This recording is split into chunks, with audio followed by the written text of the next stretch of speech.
আচ্ছা, জীবনে কখনো কোনো মৃত ব্যক্তিকে গোসল করিয়েছেন? যদি কখনো সুযোগ হয় তাহলে সেই মৃত ব্যক্তিকে গোসল করাবেন।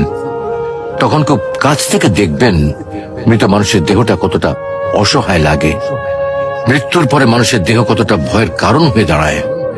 সুযোগ পেলে রাতে লাশটা পাহারা দেবেন, তখন বুঝতে পারবেন প্রিয় মানুষটার লাশ রাতের বেলায় আপনার কাছে কতটা অদ্ভুত লাগে, কতটা ভয়ের কারণ হয়ে ওঠে, কতটা আতঙ্কের কারণ হয়ে যায়। সুযোগ পেলে মৃত ব্যক্তির শরীরে একটু হাত লাগিয়ে কিছুক্ষণ তার স্পর্শ নেবেন। আপনি তখন উপলব্ধির সুযোগ পাবেন এই পৃথিবীতে বিশাল প্রভাব প্রতিপত্তি মৃত্যুর পরে কতটা নির্যাতনের রূপ নেয়। সুযোগ পেলে আপনজনদের লাশ কবরে নামাবেন খুব আগ্রহ নিয়ে। শেষবারের মতো মৃতদেহের মুখটি একবার দেখার চেষ্টা করবেন এবং বারবার উপলব্ধি করার চেষ্টা করবেন এই মৃতদের সাথে অনন্তকালের যাত্রার পথে এটাই আপনার জীবনের শেষ দেখা। সুযোগ পেলে মাঝে মধ্যে কবরস্থানে গিয়ে নীরবে কিছুক্ষণ দাঁড়াবেন। এরপর মনে মনে চিন্তা করবেন জীবনের লাভ ক্ষতির হিসাব।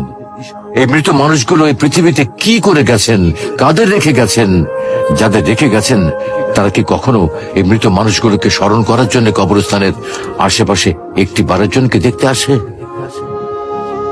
আমাদের জীবনটা বড় অদ্ভুত, বৈচিত্র্যময়।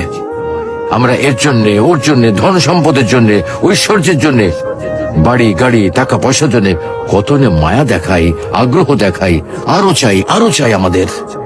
অথচ এই জীবনে আমরা মৃত্যুর কথা না ভেবে, পরকালের জবাবদিহির কথা না ভেবে কিভাবে আরো সম্পদ অর্জন করতে পারি সেই চিন্তায় বিভোর থাকি।